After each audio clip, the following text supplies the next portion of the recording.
You ask Tiger to calculate.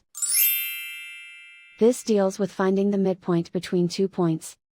The midpoint between the 2 points is 76.5, negative 68. Let's solve it step by step.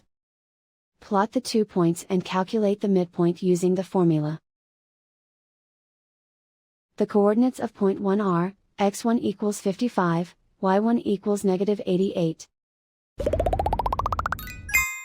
The coordinates of point 2 are, x2 equals 98, y2 equals negative 48. PM represents the midpoint of the 2 points.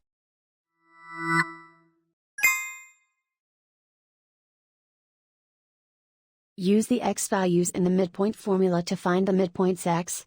x1 equals 55. x2 equals 98. Simplify the arithmetic.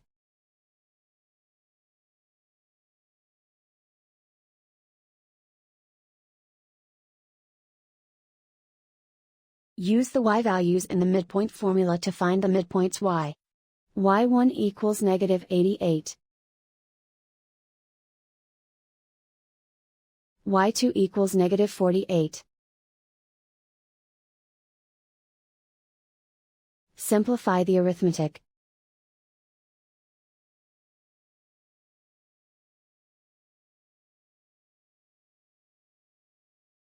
And so, the midpoint is 76.5, negative 68.